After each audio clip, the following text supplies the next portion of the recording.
It's March and it's frost seeding time. I bought this overseed mix from Green Cover Seeds. It's got chicory, several clovers, and lentils in it. You can see the lentils are the bigger ones in there.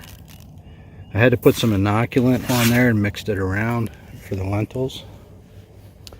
And I didn't know that this thing was covered with a crusty snow, but I'm on a snow seed right over the top of that. The nice thing about having a little snow on the ground, I don't know if you can see that, but you can see what your rate is. You can see if it's getting on too heavy or not enough. There's a lentil. There's some little tiny chicory seeds in there. And a couple of clovers. This area has a really good stand of clover. I put, this is a brand new food plot. Put some chicken manure on. I'll post a link up top there on the, if you click on the eye, it will take you over to the original video of this plot where we spread some manure on it. And clover, for some reason, loves that chicken manure. Alright, well that took me about 15 minutes. The nice thing about having a little snow on the ground is that you can, first of all, see what you're putting down, how even it is, what level you're at. You only need maybe a couple pounds to the acre when you're doing overseeding. The other thing that I like about it is that I can see my tracks where I was, so it helps you keep track of where you've been, so you can put it on nice and even.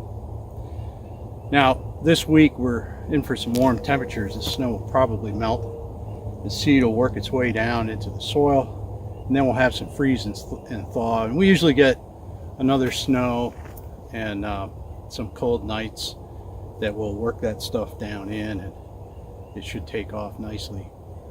Everything's been chewed down lip high last fall by the deer. The deer are already on it. Any of these bare spots have deer sign in them, where they're just trying to get whatever they could. There's rye in here, and very little left. It's pretty much chewed off. So hopefully this will come up very thick this year. We won't get any weed pressure. I noticed there was some giant mullein over there, and if that starts to go to flower, then we'll probably mow it off.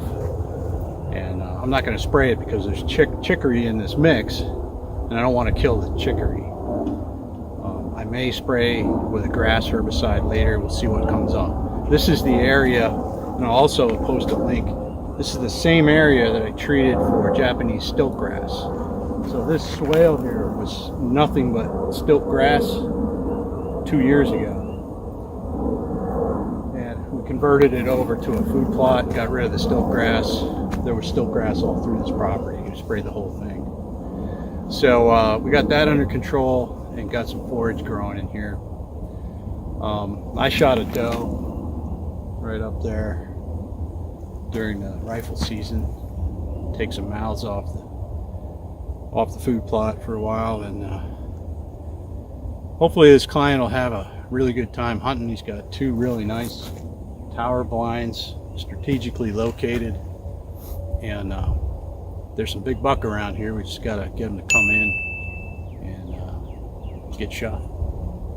All right, happy food plotting, and I will see you later. I might take some more video later. I'm off to another food plot to oversee. Be sure and hit the like and subscribe button and click on the bell so you'll be notified when there's a new video. And comment down below and let me know if there's anything you'd like to know more about.